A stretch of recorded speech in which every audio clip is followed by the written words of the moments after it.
Hello friends, welcome to Tanzeem studio. Delhi Sambhal में पत्थराव की घटना पर एएमईएम प्रमुख असदुद्दीन ओवैसी ने कहा, संभल में मस्जिद 85-100 साल पुरानी नहीं है, ये 285-100 साल से भी ज्यादा पुरानी है और कोर्ट ने मस्जिद के लोगों की बात सुने बिना ही एक पक्षीय आदेश पारित कर दिया, जो गलत है। जब दूसरा सर्वेक्षण किया गया तो कोई जानकारी नहीं दी गई। सर्वेक्षण का वीडियो जो लोग दावा कर रहे हैं कि सार्वजनिक डोमेन में है, उसमें सर्वेक्षण के लिए आए लोगों द्वारा भड़काऊ नारे लगाए गए थे। हिंसा हुई, 3 मुसलमानों को गोली मार दी गई। हम इसकी निंदा करते हैं। ये गोलीबारी नहीं बल्कि हत्या है। इसमें शामिल अधिकारियों को निलंबित किया जाना चाहिए और एक मौजूदा उच्च न्यायालय को जांच करनी चाहिए कि यह पूरी तरह से गलत है। वहां अत्याचार हो रहे हैं। पूरा वीडियो देखें, हमारे चैनल को लाइक और सब्सक्राइब करें और अपनी राय कमेंट करें। देखिए, सबसे पहली बात तो ये है कि संभल की चंडोसी की जो जामा मस्जिद है वो कोई 50 साल 100 साल नहीं बल्कि 200-250 साल पुरानी मस्जिद है, उससे ज्यादा है। वहां पर कोर्ट की तरफ से बगैर मस्जिद के जिम्मेदारों को, कमेटी को सुने उन्होंने एक एक्स पार्टी ऑर्डर पास कर दिया, वो गलत है। दूसरा ये है कि एक बार तो आपने गलत ऑर्डर दिया, सर्वे हो गया। दूसरा सर्वे जब किया आपने किसी को इत्तला नहीं दी। तीसरी बात यह है कि पुलिस का ये काम था कि मस्जिद कमेटी को कॉन्फिडेंस में लेते या वहां की पीस कमेटी को। चौथी बात यह है कि जो सर्वे करने लोग आ रहे हैं वो प्रोवोकेटिव स्लोगन्स लगा कर आ रहे हैं, वो वीडियो उसका है, पब्लिक डोमेन में है। और उसके बाद जो वहां पर वायलेंस हुआ जिसमें 3 मुसलमानों को गोली लगी, उनकी मौत हुई, हम इसका कंडेम करते हैं। ये फायरिंग नहीं बल्कि मर्डर है। और जब से बाबरी मस्जिद राम मंदिर का जजमेंट आया, जिस बात को मैं पर्टिकुलरली कह रहा हूं कि उस जजमेंट के बाद ये सब चीजें खुलेंगी और एक के बाद एक खुल रही हैं। एएसआई प्रोटेक्टेड मॉन्यूमेंट सब बातें कर रहे हैं, क्या एएसआई के कानून में नहीं है कि आप उसका रिलीजियस नेचर चेंज नहीं, कैरेक्टर चेंज नहीं कर सकते? किस बुनियाद पे कर रहे हैं ये? और आप किस बुनियाद पर अपने फेथ को दूसरों पे थोपेंगे? भाई, कानून कोई चीज है ही नहीं है।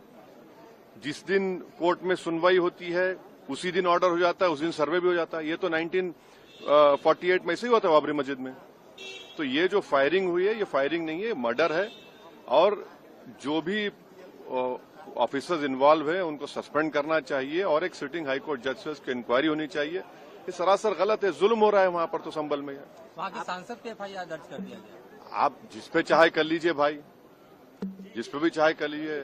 जज आप, जूरी आप, सब आप, तो बचेगा क्या फिर? अब सर, जेपीसी में आप लोगों ने समय मांगा है, क्या कहेंगे? जी, जैसा अभी आपने हमारे डेलीगेशन तरफ से बोला गया है, मैं उसको रिपीट करना नहीं चाहता। मगर स्पीकर साहब ने बड़ी इत्मीनान से हमारी पूरी जितने मेंबर्स 11 नॉन बीजेपी एमपीज गए थे उनकी बात को सुना। वो बोले कि इसके ऊपर कंसिडर करेंगे और हमको उम्मीद है कि ऑनरेबल स्पीकर साहब इसका टेन्योर बढ़ाएंगे। क्योंकि आप देखिए, बंगाल नहीं गई कमेटी, बिहार हम लोग नहीं गए, उत्तर प्रदेश में शिया वक्फ की प्रॉपर्टीज को हमने नहीं देखा। तो ऐसे कई, दिल्ली के मंत्री को बुलाना है, ऐसे कई स्टेट्स है जहां पर कमेटी को जाना चाहिए। वो स्टेक होल्डर्स हैं, उनकी बात को सुनना बहुत जरूरी है। सर, वक्फ बोर्ड अमेंडमेंट बिल को लेकर आप क्या सोचते हैं? क्योंकि लगातार सरकार की तरफ से यही कहा गया कि जो मुस्लिम है, जनता है, उनके हित में है, मुसलमान जो है उनके। अभी ये कानून बना नहीं, आप देख लिए संभल में क्या हो गया है। अभी ये कानून बना नहीं है, आप देख रहे हैं कि हर जगह पे बोल दिया जा रहा है कि नहीं, ये यहाँ पर 500 साल पहले मस्जिद नहीं थी। इस बिल में ये बिल आर्टिकल 26 का वायलेट करता है। ये संविधान के फंडामेंटल राइट का 26 का ग्रेव वायलेशन है। ये बिल कलेक्टर को इतने पावर्स दे रहा है कि कलेक्टर तय करेगा कि कौन सी वक्फ प्रॉपर्टी है नहीं है। ये कैसे होगा? कलेक्टर कैसा जज होगा अपने ही केस में?